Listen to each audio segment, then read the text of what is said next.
Ashlem putón wishin natalan. Tlan chitanitate tantavino pocaltahuaca.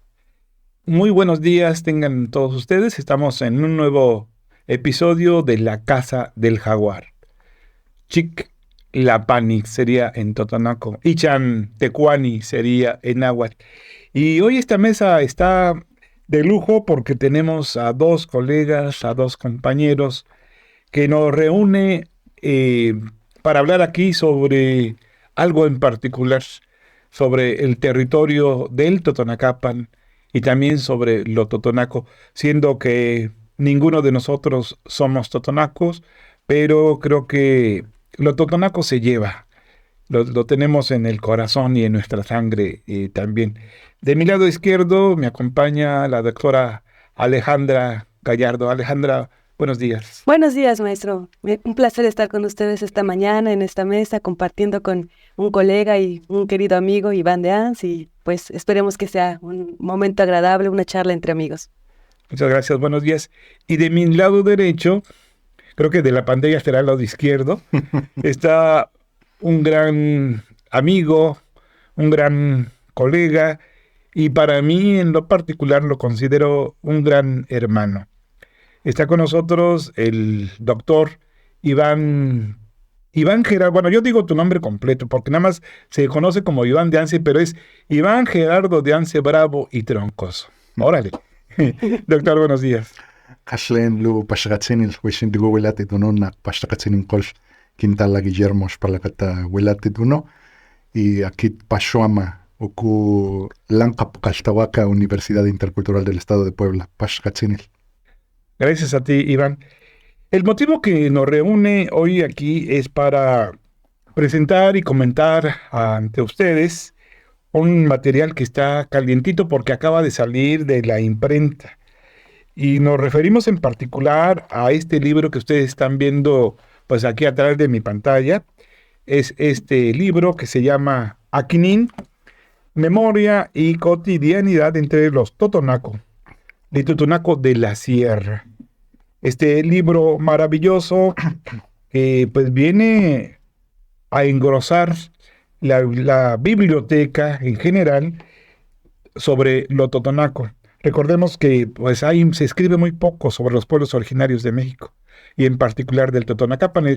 La Universidad Intercultural del Estado de Puebla está en el corazón de Lipuntahuaca, aquí en la comunidad de Las Chacas, en el municipio de Huehuetla. Entonces, pues vamos a comentar este libro. Yo a Iván tengo pues la fortuna de conocerlo desde hace bastantes años en otro pueblo totonaco. Bueno, ahí convivimos, ya lo había yo conocido antes, ya habíamos comunicados palabras, pero cuando andaba haciendo investigación en un pueblo del área norte del estado y en el municipio de Pantepec, particularmente en el pueblo de San Pedro Petlacotla.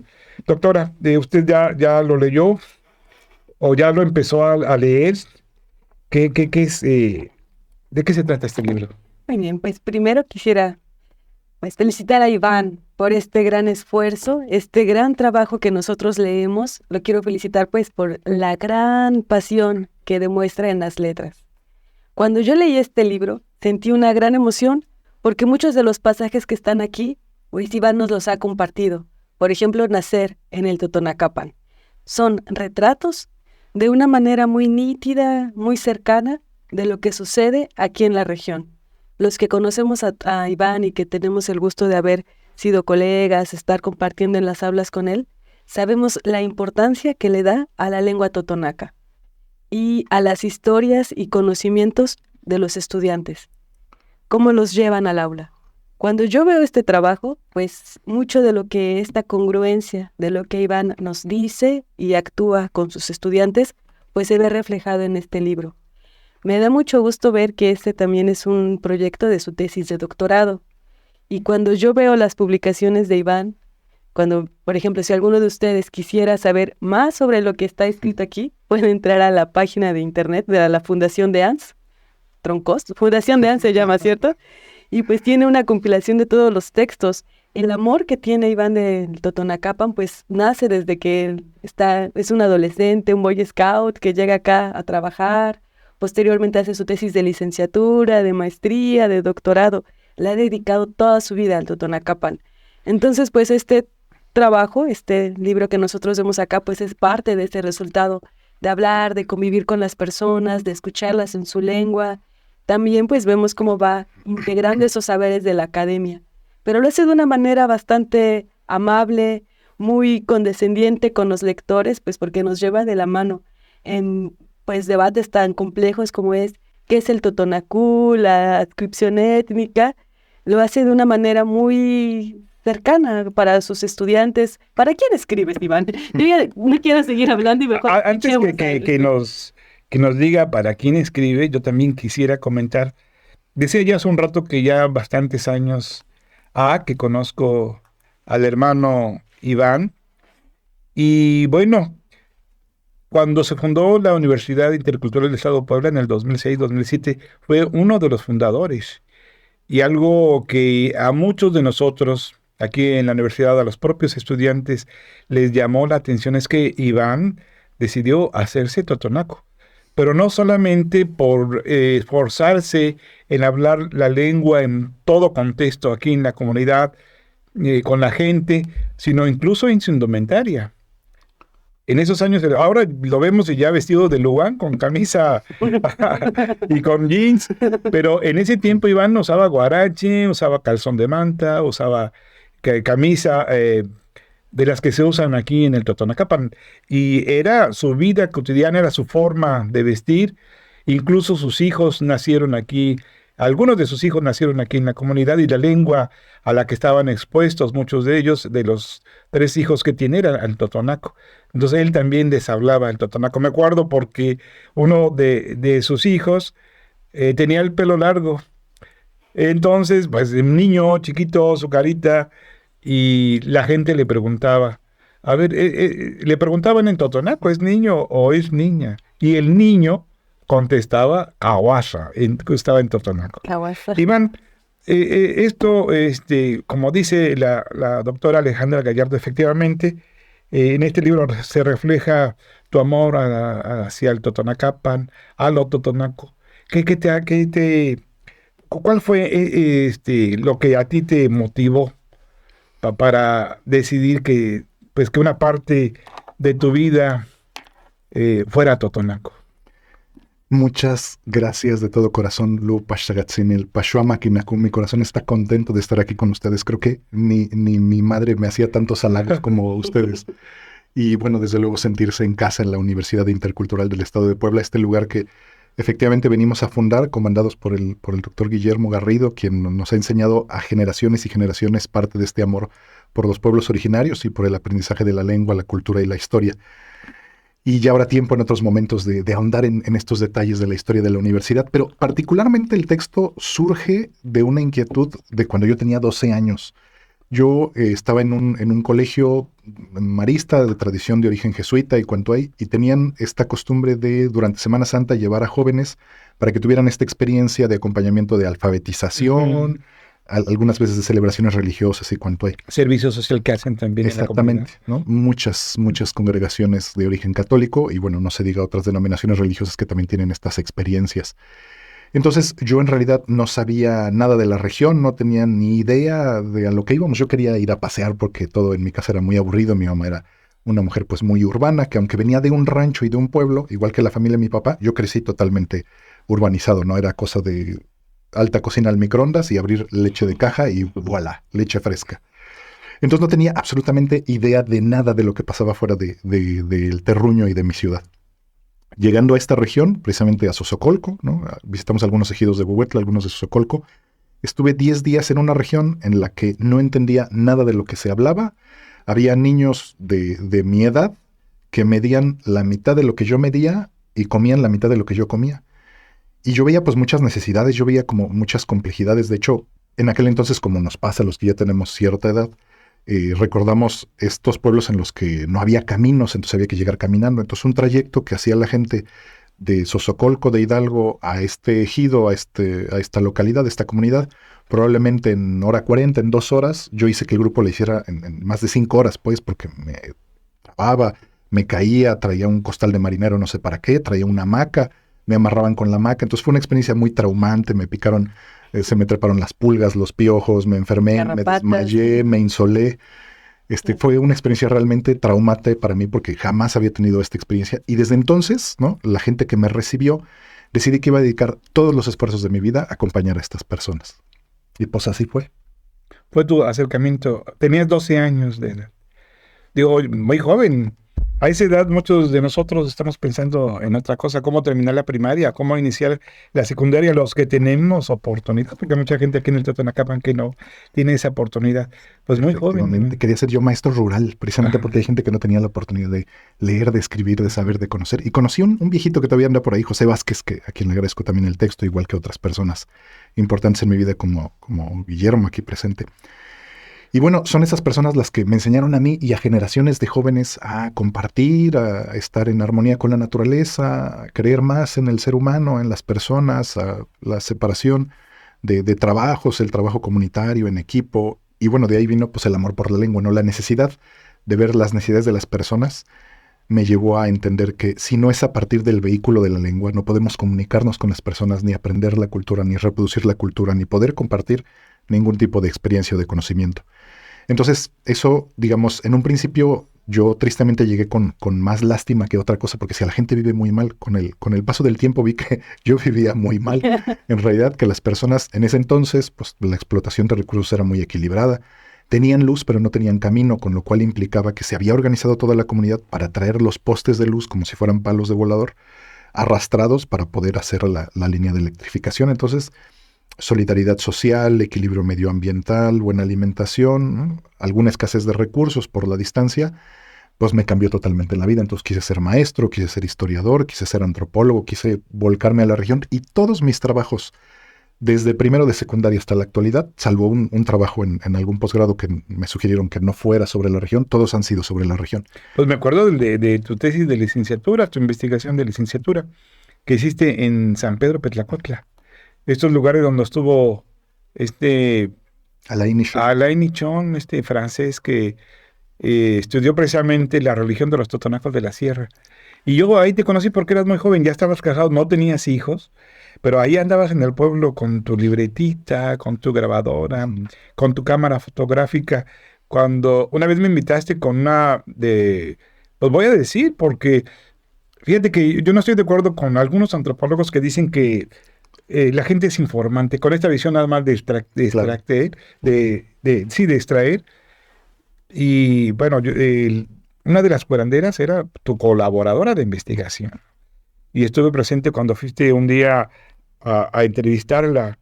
Creo que ahí vivías ahí en esa misma casa. No me acuerdo muy bien de esa tarde que fui a visitarlos. Después nos invitaron a otra, no sé qué evento hubo ahí en el pueblo y hasta nos tocamos ahí una música ritual. Unos Sí, sones, es unos verdad. sones del... Fíjate que estaba yo hojeando este libro maravilloso, ya lo comentó aquí la doctora Alejandra, que la narrativa es pues muy bonita, muy agradable, fácil de entender, y veo que comienzas desde los orígenes del Totonacapan, o sea, hablas de la conformación. Por ahí los que nos antecedieron de hace años empezaban esta discusión sobre la delimitación cultural del Totonacapan, ¿no? Tú hablas de ello y citas mucho a Kelly y Paler, que fueron los pioneros modernos de la historia del Totonacapan, de delimitar geográficamente a la región. Hablas también, y aquí veo ¿cuántos son? ¿Cuántos totonacos son? Esta gran área del Totonacapan, pero a Alejandra le había gustado en particular algunas de las secciones, bueno, que todo le había gustado, porque algunas de las secciones del libro. Alejandra. Pues en realidad habla sobre, como usted lo dice bien, de la lengua, de la migración, de la salud, de cómo se educan los totonacos, los trabajos, y pues para darle también esta continuidad a lo que estamos hablando de las vocaciones, ¿qué te parece que hablemos sobre la formación de la Universidad Intercultural? Pues porque aquí con el maestro Guillermo, Iván, han sido de los fundadores ustedes de la universidad, y yo sé que para ti esta consolidación de esta vocación que te ha acompañado antecede a la Universidad Intercultural, esta interculturalidad que tú ya traías dentro de ti. Cuéntanos cómo fue este pasaje de una de las muchachas que tú, muchachitas digo, porque era niñita cuando tú la entrevistas, y cómo también ella se va conformando su vocación para pasar a convertirse en una maestra en la Universidad Intercultural. Y incluso, bueno, antes de que hable de la educación intercultural, porque en particular habla de dos instituciones de educación superior, la Universidad Intercultural del Estado de Puebla, está donde estamos, y también de una institución hermana, la Universidad Veracruzana Intercultural, la sede huasteca que está también en el Espinal. Pero aquí quiero hablar de la portada, antes de que Iván nos hable sobre la vocación. Le estaba yo preguntando hace un rato que llegó el compañero, de que la portada está muy bonita, y es un niño danzante que tiene su corona, y tiene su chamarrita, y me encanta la mirada. Y me decía precisamente, porque incluso me enseñó la foto, que le llevó el libro al ahora joven, ya, y bueno, me estaba comentando de que le gustó mucho a este jovencito que es precisamente de Cachoacán. Es de Cachoacán, Puebla.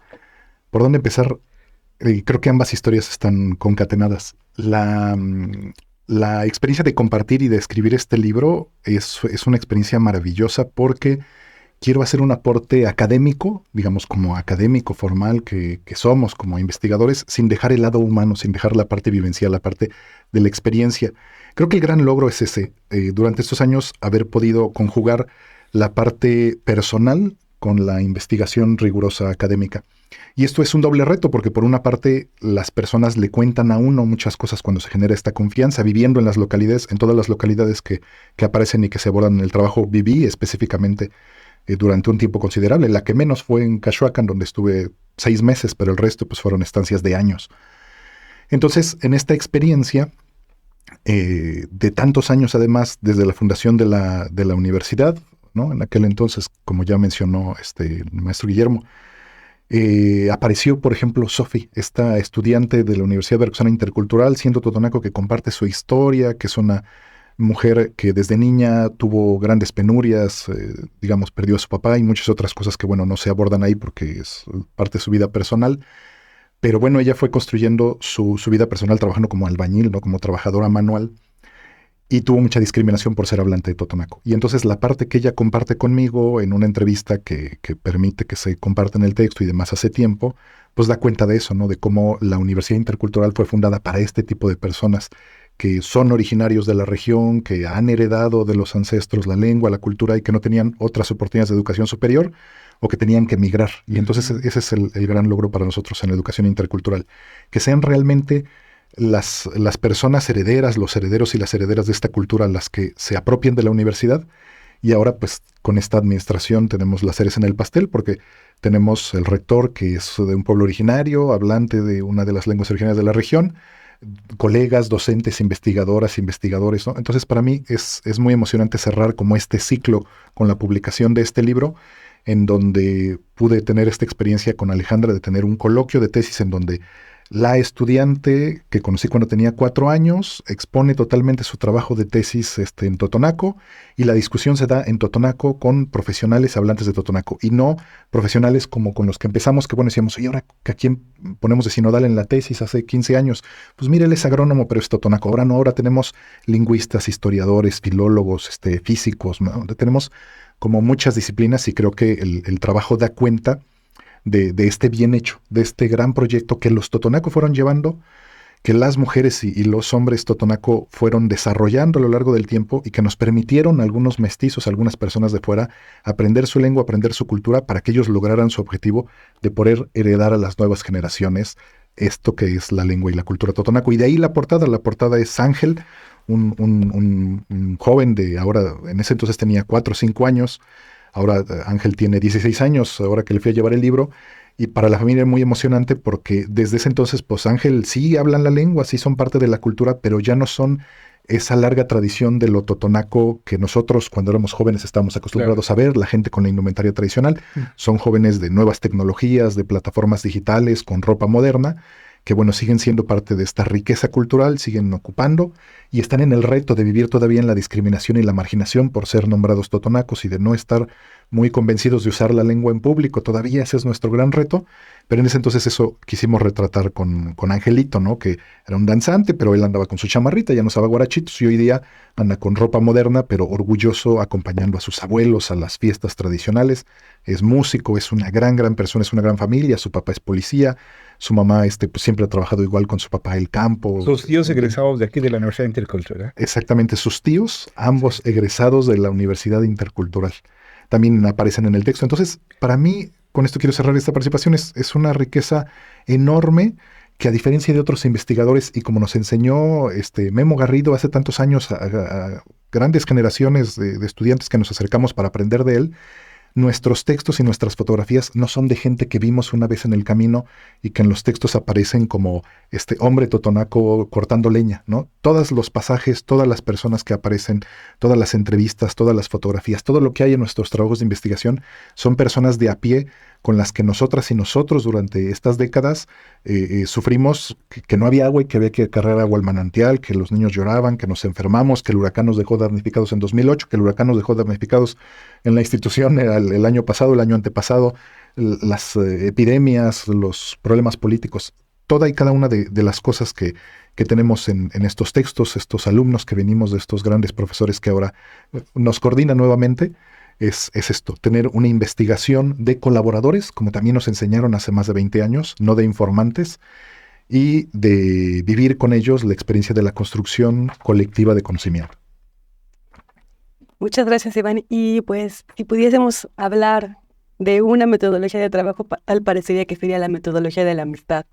Llegar con las personas, conocerlas, buscarlas. Y también aquí en este libro, pues sabemos que tienes un maravilloso equipo de trabajo que te ha acompañado siempre. ¿Nos quisieras hablar, por favor, sobre tu equipo de trabajo? Sí, definitivamente es una experiencia muy bonita. Yo fui casado 20 años y en esos 20 años fue una experiencia maravillosa compartir con la doctora Verónica Vázquez y con los 3 chamacos que llegaron aquí a la región. Entonces, esa también fue otra experiencia que aprendimos también del maestro Guillermo, de otros compañeros del Instituto Lingüístico de Verano, de colegas del Instituto Nacional de Antropología, que hacían ese trabajo de campo en familia, en colectivo, ¿no? Recuerdo al doctor Iomas Ferrer, recordado de trabajo de campo con su esposa, alguna vez llevando a sus hijas. Recuerdo a tantos lingüistas, a la doctora Juanita Waters, ¿no? Naciendo en la comunidad por sus papás, haciendo trabajos de traducción, David Toggi y tantas personas que nos han precedido, tanto de instituciones nacionales, extranjeras, laicas, religiosas, en fin. Algo que es hermoso es que esta construcción se hace. No había pensado en esta metodología de la amistad. Obviamente hay una serie de elementos metodológicos rigurosos que aprendimos. Existe eso porque yo cuando oigo metodología de la amistad digo, ¿así es o acabamos de bautizar? Yo creo que lo acaba de bautizar la doctora Alejandra. Pues es que escucharlos hablar a ustedes después de tantos años, tantos proyectos en común, tanto trabajo y tanto que han avanzado y caminado al lado de la gente, pues yo no podría más que nombrarlo amistad, ¿no? O sea, llegar con el niño y decirle, mira, aquí está tu libro, después de tantos años, no eres, como dices tú, niño totonaco, ¿no? O sea, como dice el maestro, es una persona... Ángel Yudiel. Sí. Ángel Yudiel, que viene, que creció, que tiene a sus tíos y toda la Y que historia sigues teniendo también sí. incluso comunicación con muchos de los totonacos. Sí. Eso es importante. Bueno, también. hemos albergado, me consta también que el doctor Guillermo lo hace, ¿no? En nuestras casas, compadres, ahijados, vecinos, visitas escolares, médicas, legales. Entonces, para nosotros es una gran experiencia el asunto de poder creer, construir y compartir que la construcción de conocimiento se puede hacer desde un enfoque humanista y horizontal. Y definitivamente también los textos se consultan con las personas. El gran reto de nuestros trabajos es que muchas veces las entrevistas y las transcripciones son consultadas y autorizadas por las personas que nos lo han platicado, lo cual es un reto también desde la historia oral, desde la antropología.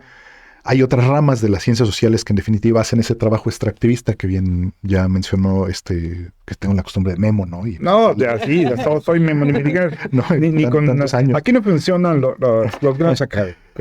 Entonces nosotros conocemos esas personas extractivistas porque también nos formamos con ellos y con ellas, pero para nosotros creemos que este trabajo queda en manos de las personas porque las personas se lo apropian al ser sus historias. Y bueno, aparecen sus nombres, la gente tiene que autorizar que aparecen sus nombres, que ha contado, que ha dicho, que ha hecho.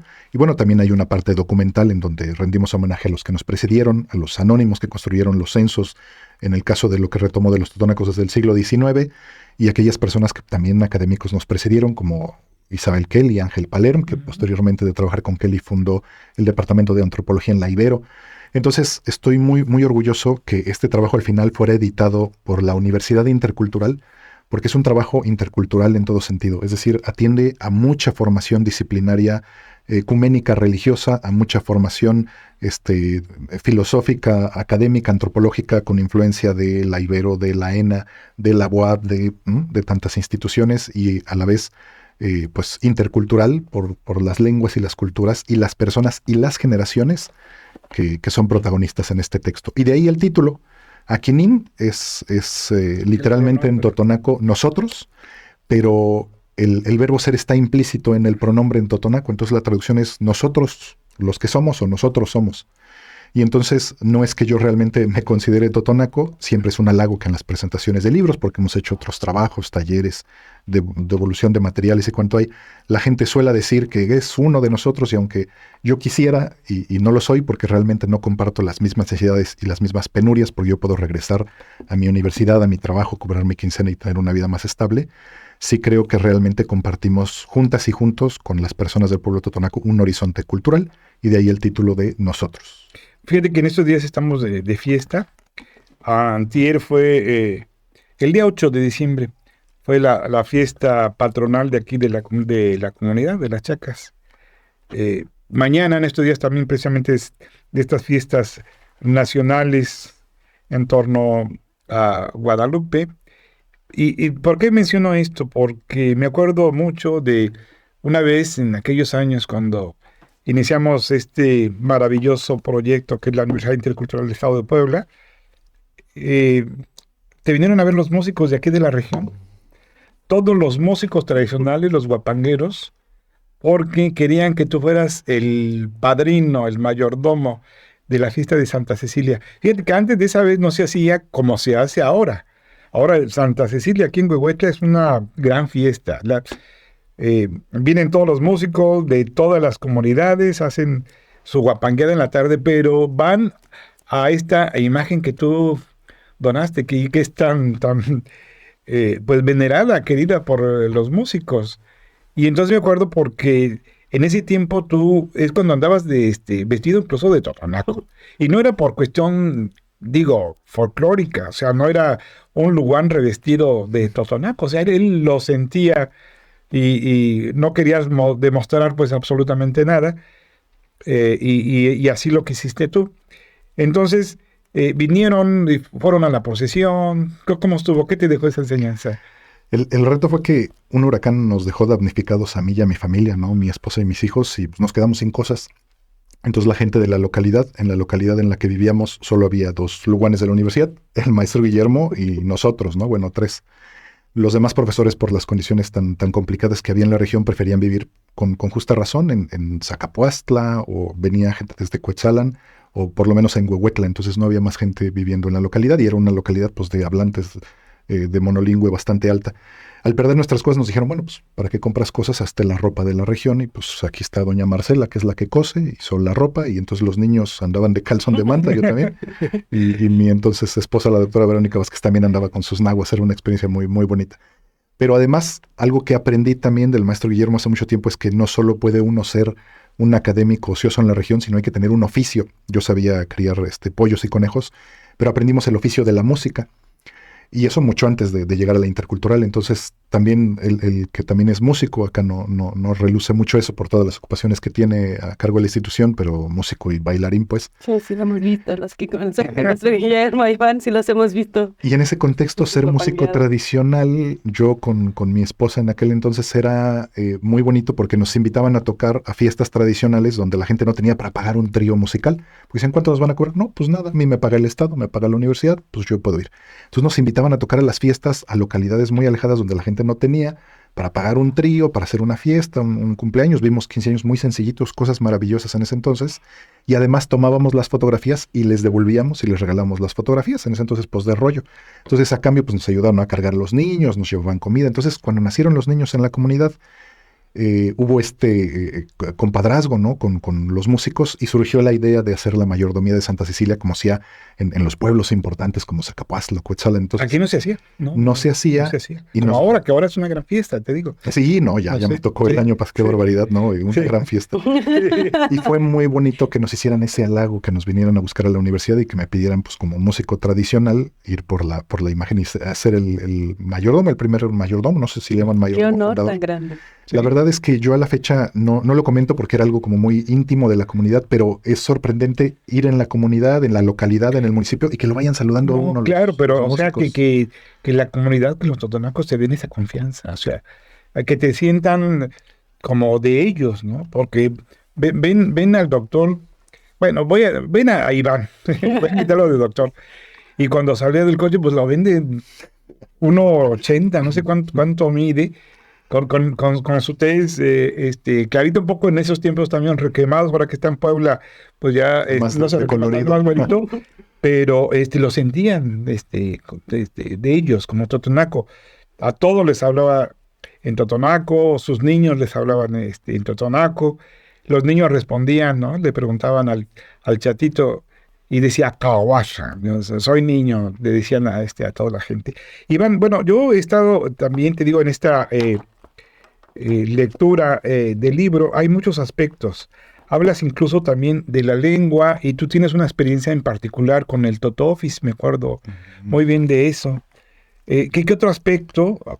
Bueno, incluido la lengua, la cultura, la cosmovisión, la cotidianidad, como dices así, eh, que te interesa de los totonacos o por qué también esas cuestiones. Hay un apartado también sobre precisamente esto, la adaptación de herramientas tecnológicas al totonaco. El totonaco es una lengua tan rica, yo creo que todas las lenguas lo son, pero obviamente cuando uno es especialista en algo, pues ve este efecto de vigilancia epistemológica, diría Bourdieu, ¿no? Yo encuentro lo que quiero encontrar donde sé que lo voy a encontrar y cuánto hay. Entonces, el reto que tuvimos en ese entonces fue que en dos instituciones diferentes, dos universidades interculturales en el Totonacapan, no nos permitían, hace ya muchísimos años, esto ya no es así ahora, que nuestros estudiantes hicieran sus tesis en Totonaco. Decían, sí, el Totonaco es como algo que se tiene en el fogón con los abuelos y cuánto hay, pero ¿cómo van a hablar de desarrollo sustentable, ¿no? En ese entonces, o de otras cosas de la lengua, de gramática. Y bueno, con esta influencia de la escuela del maestro Guillermo, en donde la lengua es pertinente para todos los ámbitos, nos dimos a la tarea de demostrar que el totonaco era pertinente para herramientas tecnológicas. Empezamos el proyecto acá, con la primera administración de la universidad, pero la persona que estaba a cargo decía que era una pérdida de tiempo lo que hacíamos, porque pedía que hiciéramos otras cosas para las visitas políticas, y bueno, creo que ambos terminamos saliendo de la universidad, pero no tardamos ni un mes fuera cuando nos cooptó la Universidad Veracruzana Intercultural. Y el proyecto continuó en desarrollo ahí y nos enfrentamos a lo mismo, ¿no? Algunas autoridades en la capital, como sucede en el centralismo, nos decían que lo mismo, ¿no? La lengua era para el fogón, para las historias, para esto, pero no para el desarrollo. Para el cuentito del pollito, nada más, Exactamente. pero para la ciencia y la tecnología, no. Y pudimos demostrar todo lo contrario Y entonces con nuestros estudiantes. nos esforzamos en hacer esta adaptación del totonaco, ¿no? De LibreOffice, es una versión libre y gratuita del Office, Word, Excel y PowerPoint al totonaco. Con nuestros estudiantes exactamente participaron Miguel, junto con Pedro, que se titularon primero en totonaco, Miguel González Vega, Sofía Pérez Marcos, que aparece en el texto, que fue alumno. Que fue nuestra docente aquí en la universidad. Fue docente, Faustino Montes Castañeda, ¿no? Todos estos estudiantes que fueron nuestros estudiantes egresados de nuestras universidades interculturales en el Totonacapan, que nos acompañan y nos ayudan. Participó Jorge Tino, que ahora es director de procesos sociales acá. En ese entonces no nos imaginábamos que íbamos a estar al cargo de proyectos, ¿no? Como ahora, gracias a Dios, podemos estar apoyando desde otra trinchera. Entonces el objetivo era demostrar que las lenguas originarias son tan pertinentes como cualquier otro idioma para desarrollar tecnología.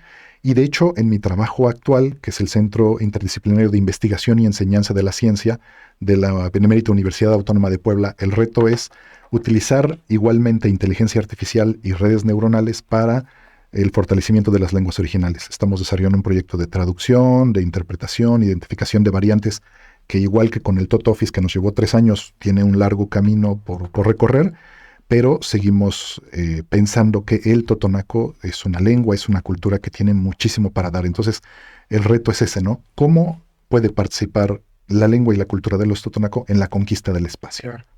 Muy bien. Iván, uno de tus maestros, amigo de aquí de la universidad, por cierto, vino hace poco a presentar su libro.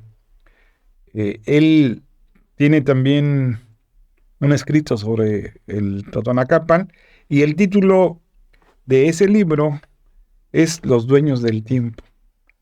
Entonces, cuando yo leí ese título en aquellos tiempos, pues me llamó mucho la atención. Y hace un año, creo hace 2 años, me invitaron algunos compañeros de la OIT, el Consejo de Ancianos, a compartir con ellos, a convivir ahí en el centro, en estas festividades. Y bueno, estoy rodeado de todos ellos, de los totonacos. Y alguien dice los dueños del tiempo, la gente se apropió de esto. Tú fuiste alumno también de Elio Maferrer, que vino a visitar también en el Totonacapan, que vivió acá, pero eran otros años. Yo también quisiera que comentaras pues prácticamente tú conoces todo el Totonacapan, desde la planicie costera, Papantla, sus comunidades, la parte de Espinal, el Totonacapan norteño, allá es San Pedro Petlacotla, Mecapalapa, Pantepec, todos esos pueblos, y esta zona central que se le ha llamado también pues Totonaco central, ¿no? La zona central. ¿Se puede hablar también de una unidad del Totonacapan? Bueno, primero quiero agradecer el comentario y también recordar al doctor Elio Masferrer. El título de Los dueños del tiempo surgió de la UIEP. Él lo comenta en el prólogo, que estando yo en clases, un estudiante, revisábamos el paso de Hernán Cortés y la negociación con el cacique gordo de Zempoala para dejarlos pasar y les aporta militares fuertemente armados para la conquista de Tenochtitlán. Y entonces, discutiendo con estos estudiantes, alumnos totonacos, y algunas frases o lo que mi totonaco me permitía como ir reflexionando, decían eso: pues es que este señor pensó en nosotros, ¿no? Pensó en nosotros y nosotras para que pudiéramos estar 500 años después aquí tomando clases. Y entonces decía, claro, pues es que siempre han tenido esa visión larga del tiempo. Entonces, platicando con Elio en Cuetzalan, él menciona, dice, platicando con el doctor de Anse, ¿no? Obviamente soy su alumno, igual que de Memos, mis 2 grandes maestros son ellos. Dice, aprendí junto con las personas de acá que la historia nos enseña cómo han negociado a lo largo de la historia para a veces aparecer, a veces desaparecer, a veces estar, a veces no estar, pero siempre permanecer vivos. Y por Es una estrategia de supervivencia. Una estrategia de supervivencia, y por eso tituló el texto sí. Los dueños del tiempo. Y como un comentario adicional al libro, haciendo el comercial de este texto, que para nosotros es un clásico, que fue apoyado por la Fundación Juan Rulfo, nos pide que escribamos algunas personas en la parte final un comentario a la obra, y escribe Macario Lauro Bautista Totonaco, Mario Pérez, ¿no? Presbítero Nahua Totonaco, la doctora Verónica Vázquez, escribo yo, y hay un 5º comentario ahorita no recuerdo. Y entonces, de nuevo, nuestros maestros integran este trabajo de manera colectiva, con personas que existen, que viven en la región, retomando a los estudiantes.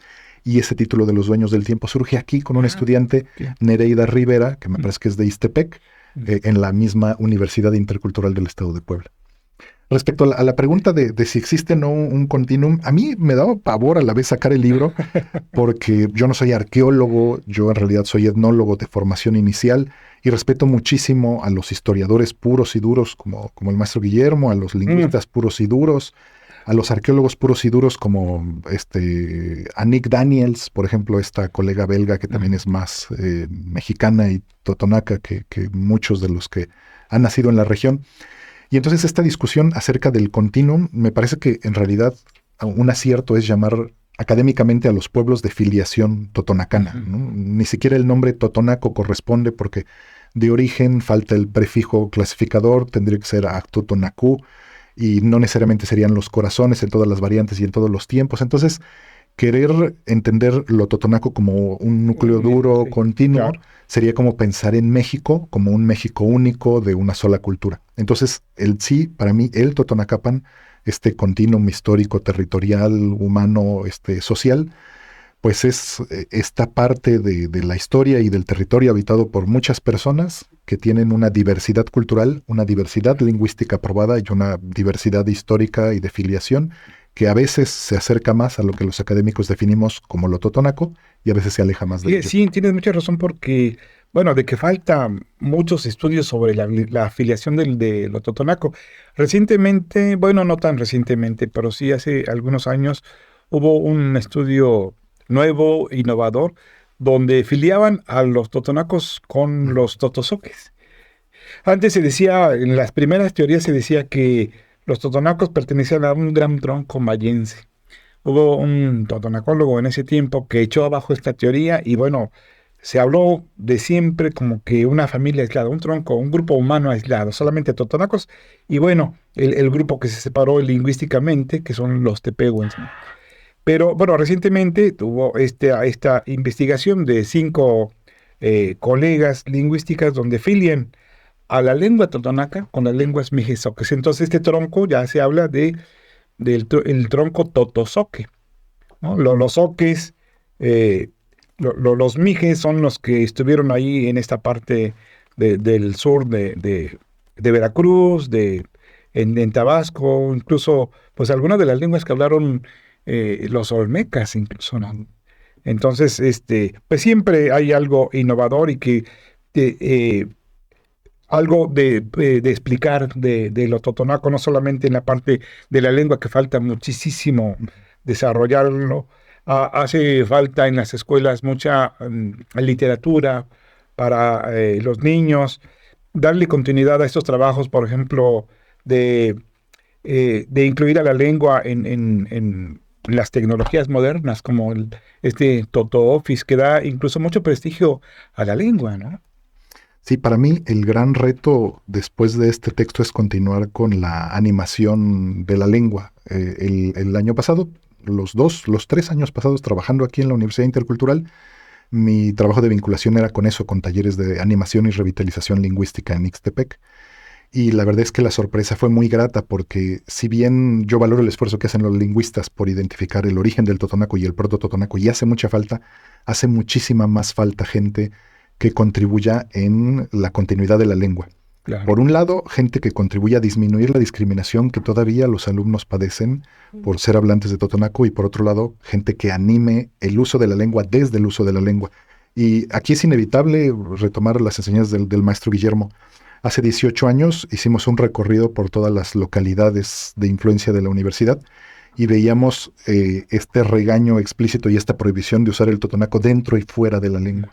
Y entonces documentábamos inclusive fotográficamente textos que decían, pero estoy en contra de la antropología simbólica, porque lo que hacen los colegas es que se dan 13 vueltas para un lado, 14 vueltas para el otro, el número fasto, el número nefasto, las velas tienen que ser tantas, los pollitos son tantos.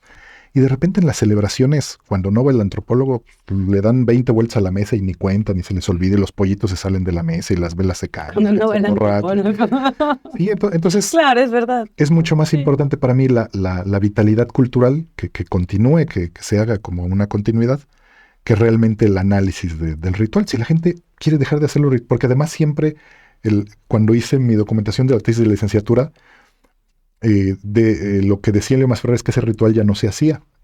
Y entonces cuando fuimos nosotros decían que se hizo gracias a que nosotros fuimos y apoyamos. Y el año pasado dijeron que se había hecho gracias a que los apoyó el INPI.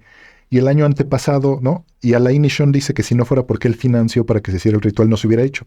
Decía, pues, son unos mantenidos. El talihuat o el talipohuat. El tahuilat.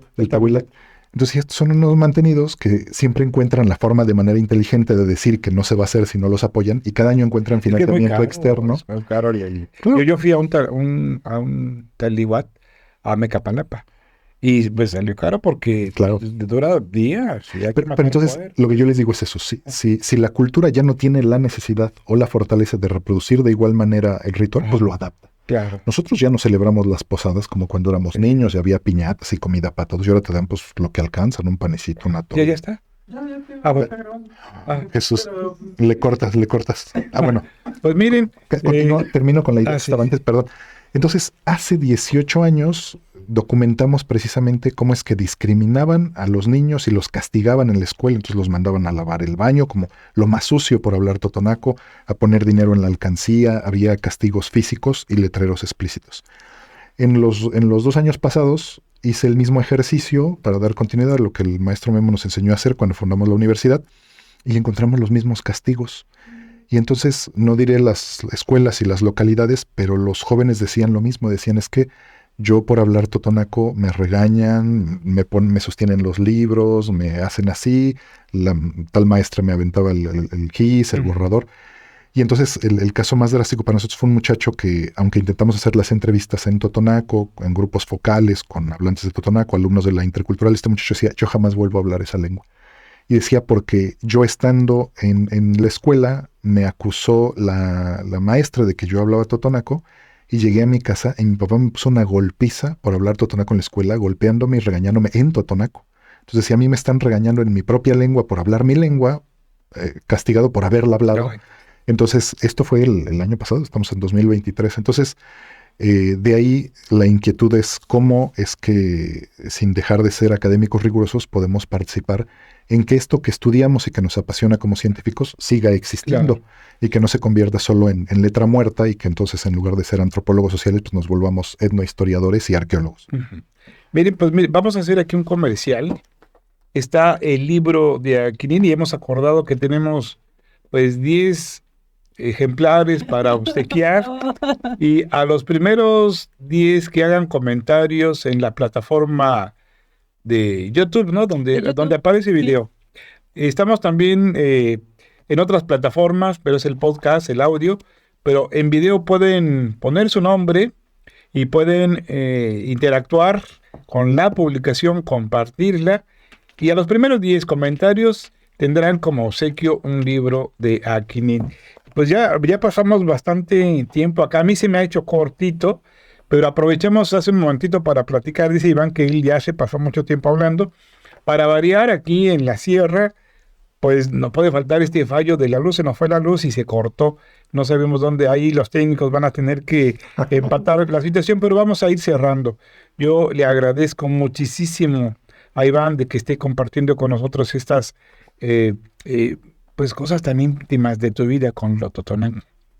Y te agradecemos también que pues nos hayas dado la oportunidad de compartir con las personas que nos ven o que nos oyen sobre este libro. Alejandra, sí, ya para despedirte, ¿qué puedes comentar? Pues darle continuidad al comercial que hizo el maestro Guillermo. Tenemos que, a las personas que quieran recibir este libro, deben compartir en sus redes sociales el enlace del programa cuando se va a grabar y hacer un comentario sobre lo que les haya gustado en la publicación. Y también yo quisiera pues decirle a Iván que también me gustaría que les dieras un pequeñito así consejito a los estudiantes que están escribiendo su tesis. Tú que has sido maestro de lengua y cultura, pues tú sabes la pasión que muchos de los estudiantes ponen en sus trabajos de investigación. Entonces, es bien emocionante, yo creo que para ti como historiador, como etnólogo, como También historiador y estudioso, comunicólogo. historiador, Músico, comunicólogo, músico, padre de familia. totonaco, padre de Esposo familia, amoroso. esposo amoroso y todas las otras cualidades que tú tienes y que has demostrado acá, pues lleva un largo camino para convertirse en un libro. Lo que empezó en una tesis termina en un libro. Entonces, pues quisiera que lo firmaras, por favor, para una lectora que ya tienes aquí, y también pues para enseñar a los compañeros que pueden, cuando reciban su libro, pues podrías dejarlo firmado también en la oficina de posgrado y que ahí lo pueden recoger. Entonces, unas pequeñas palabras para los tesistas, un consejo. Yo quisiera más bien aconsejar a los directores y directoras de tesis que no apaguemos los sueños y las fantasías y las ilusiones de nuestros estudiantes. Creo que los jóvenes, al ser jóvenes, quieren hacer muchas cosas y somos nosotras y nosotros los que los vamos frenando. He tenido la triste experiencia de muchos jóvenes que quieren hacer trabajos sobre su localidad, con su lengua y cuánto hay, y que a veces nosotros como docentes estamos pues con una formación de otra época, de otro tiempo, y queremos que se hagan las cosas como nosotros las queremos hacer. Y a veces los jóvenes tienen inquietudes que tienen que ver con, como diríamos, nuevas tecnologías, creadores de materiales, de contenidos, y pensamos, no, ¿qué van a decir de nosotros? Y nos preocupa más como docentes que luego piensen que el trabajo no está bien dirigido, bien acompañado, y les exigimos, digamos, cosas que ni nosotros hicimos cuando éramos estudiantes. Entonces, yo el mejor consejo que les diría a los estudiantes que están haciendo su tesis es que busquen la tesis de licenciatura de su director de tesis, de su directora, y vean que en su época escribían igual que ustedes. Nosotros tampoco leíamos ávidamente todos, Claro. tampoco es que veíamos, como bien mencionabas antes de la entrevista, aprendimos a ver cine de arte, aprendimos a leer literatura, aprendimos, pero de niños nos jugaba, los de alguna generación a ver tele, los de otra a jugar la pelota, pero vaya, no se nace con el amor por los libros, ¿no? Se cultiva. Y entonces agradecerles a tantas generaciones de estudiantes, ¿no? Tenemos un estudiante muy querido a quien quiero agradecerle también a Pedro, que tuvo todo en contra, ¿no? Cambió la administración, me corrieron como su director de tesis, corrieron al otro director de tesis, corrieron al director, y él nunca se dio por vencido. El rector lo corretearon, lo quisieron sacar de la universidad, ¿no? Y al final él luchó por una plaza de educación inicial. Fue el primero. Fíjate, fue el primer egresado de aquí de la universidad que concursó para el ingreso a la educación básica, para ser docente, y ganó. Quedó en sexto lugar, me acuerdo bien porque me mandó un correo, quedó en sexto lugar como de un poco más de 100 o 200 egresados de normales, de UPN. Y ya sin paga y sin nada, desinteresadamente, tradujo El Principito, ¿no? Al totonaco, que es para nosotros el referente de traductología entre lo totonaco, con una edición además facsimilar, ¿no? Idéntica a la original. Precioso el libro. Bueno, cuando me contó, porque yo no estaba presente, dice que el día de la graduación, en ese tiempo se les impuso, ahora ya se lo apropiaron los propios estudiantes si les gusta, pero en ese tiempo él me contaba que les impusieron la toga y el birrete. Y hubo dos estudiantes en particular que no se la quisieron poner. ¿Por qué nos van a poner eso? Vamos a parecer sopilotes haciendo, ¿no? Aquí en la región nadie se graduaba con toga y birrete, pero en ese tiempo el rector les impuso, van a salir con toga y birrete. Entonces, cuando empiezan a nombrar a los estudiantes para que pasen, primero pasa Edgar Gaona, por la G, por el apellido, pues es uno de los primeros, y se dan cuenta que no lleva pero le dan su documento. Entonces algunos otros docentes y directivos empezaron a buscar si había más estudiantes que no tenían la toga y birrete. Y los que no tenían la toga los eliminaron de la lista, no pasaron, y fue Pedro uno de ellos, que no le dieron el día de su graduación, que vino con su familia, no le dieron su documento porque no venía con la toga y el birrete. Algo pues discriminador, y que él cuando me lo platicó con los ojos llorosos, le dije, pues no te preocupes, ya habrá manera después. Y creo que una de las cosas con las que también se consolidó como hablante, como narrador, pues como traductor, intérprete, fue la traducción del Principito, que es una obra extraordinaria, y que además la traducción es de mucha calidad, porque además fue revisada por lingüistas totonaco maternos, como José Santiago de Francisco, como el maestro Jorge Tino Antonio también. Pues miren, estamos cerrando ya este podcast, este programa de La Casa del Jaguar, Ixchiclapanic, Oichan Tecuani en náhuatl, y les agradecemos a todos ustedes la presencia. No olviden hacer comentarios en YouTube para que puedan pasar por su libro. Y los que no son de la región, pues se los mandamos por correo. Muy buenos días. Lo y Onona Ashlian, aquí nos vemos. Hasta Chali. Hasta Chali.